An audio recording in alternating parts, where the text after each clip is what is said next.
Assalamualaikum warahmatullahi wabarakatuh. Welcome back to channel Tukang Listrik, channel edukasi dan informasi bagi Anda para pengguna listrik. Lama tak jumpa Sobat Tel. Mohon maaf belakangan ini karena kesibukan kantor, akhirnya saya tidak dapat membuat dan mengupload video baru. Padahal banyak sekali permintaan dari para subscriber. Insya Allah saya akan menjawab semuanya dan akan menyajikan dalam video sesederhana mungkin agar Anda bisa memahaminya. Di video kali ini kita akan membahas tentang MCB, Miniatur Circuit Breaker, atau Anda mungkin lebih mengenal dengan sebutan limit. Kita akan mengupas tuntas apa kegunaan alat ini, bagaimana cara menghitung besaran MCB sesuai dengan daya yang digunakan, serta bagaimana cara mengganti MCB yang rusak. Anda penasaran? Simak terus.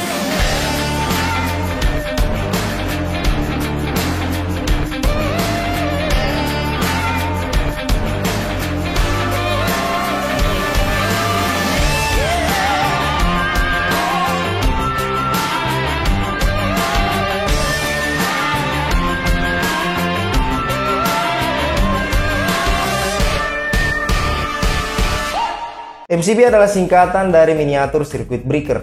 Alat kecil ini adalah komponen yang sangat wajib ada di setiap rumah dan menjadi salah satu syarat penting dalam instalasi rumah Anda.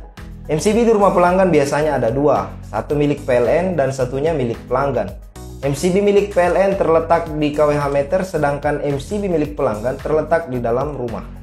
MCB milik PLN yang terletak di kWh meter berfungsi sebagai pembatas dan disesuaikan dengan daya terkontrak. Misal daya 450 VA menggunakan MCB 2 ampere, daya 1300 menggunakan MCB 6 ampere. Nah, jangan sekali-sekali mengganti MCB milik PLN ini, karena MCB inilah yang menjadi patokan kontrak perjanjian antara PLN dan pelanggan, berapa VA yang bisa digunakan. Jadi kalau daya Anda adalah 1300 VA, maka jangan sekali-sekali mengganti MCB lebih dari 6 ampere. Meskipun orang PLN atau siapapun itu yang mengganti, tetap Anda harus memastikan bahwa yang terpasang sudah sesuai dengan daya terkontrak di rumah Anda. Kenapa? Karena jika ampere yang terpasang melebihi dari daya terkontrak, maka Anda akan dianggap menyalahi perjanjian dan akan dikenakan denda. Lantas bagaimana cara menghitung besaran MCB sesuai dengan daya terkontrak? Caranya sangat mudah. Anda tinggal membagi daya Anda dengan tegangan. Tegangan standar yang digunakan PLN adalah 220 volt. Jadi contoh, jika daya Anda adalah 900 VA, maka 900 dibagi 220 hasilnya adalah 4 ampere. Mudah kan?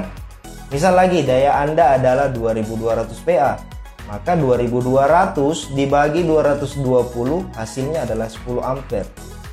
Setelah Anda mengetahui besaran ampernya, selanjutnya tinggal melihat di MCB Anda. Misal MCB yang saya pegang sekarang ini, cari tulisan CL6. Nah, angka 6 ini menunjukkan besaran ampere dari MCB ini. Jadi MCB ini adalah MCB 6 ampere. Jika 4 berarti CL4, jika 10 ampere berarti CL10. Nah, Anda tidak perlu bingung dengan huruf sebelum angka, karena huruf ini hanya menandakan tipe dari MCB ini.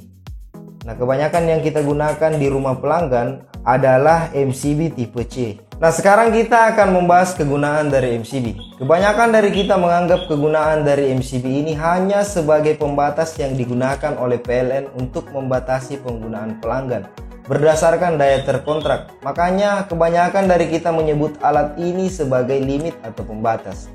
Padahal ada kegunaan lain yang lebih penting daripada hanya sekedar pembatas, yaitu sebagai proteksi atau pelindung jika terjadi arus berlebih atau arus hubung singkat, atau biasanya Anda lebih mengenal dengan sebutan korslet. Jadi pada saat terjadi korslet, alat inilah yang akan memutus arus listrik sehingga tidak terjadi kerusakan di peralatan-peralatan Anda dan juga akan mencegah rumah Anda dari kebakaran. Jadi jika alat ini jatuh atau trip, sebenarnya kita harus bersyukur karena itu berarti MCB ini masih berfungsi dengan baik. Nah, Anda sudah tahu kan kerugian dari mengganggu peralatan kecil ini. Beberapa di antara kita bahkan mengutak-atik MCB ini hanya untuk menggunakan daya melebihi dari daya terkontrak. Padahal mereka tidak memikirkan risiko yang akan diperoleh. Selain akan mendapatkan denda yang lumayan, juga yang lebih parah, peralatan listrik Anda bisa rusak. Atau lebih parahnya lagi, mohon maaf, rumah berisiko mengalami kebakaran. Makanya saya mengajak Anda semua, jika daya di rumah Anda tidak mencukupi atau kurang, maka jangan sekali-sekali mengambil jalan pintas dengan mengganti MCB milik PLN atau bahkan mengutak-atik MCB ini. Atau ada pelanggan yang pernah saya temukan melakukan hal ini sehingga merusak fungsi proteksi dari MCB. Sebaiknya lakukan perubahan daya secara resmi untuk keamanan instalasi rumah Anda.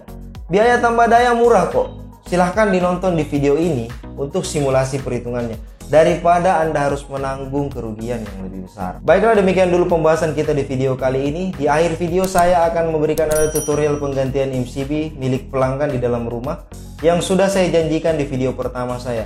Bagi Anda yang belum menonton, silahkan dinonton terlebih dahulu. Jangan lupa like, komen, dan subscribe. Juga bagikan video ini kepada orang-orang yang membutuhkan. Saya Arif Asari pamit. Salam tukang listrik.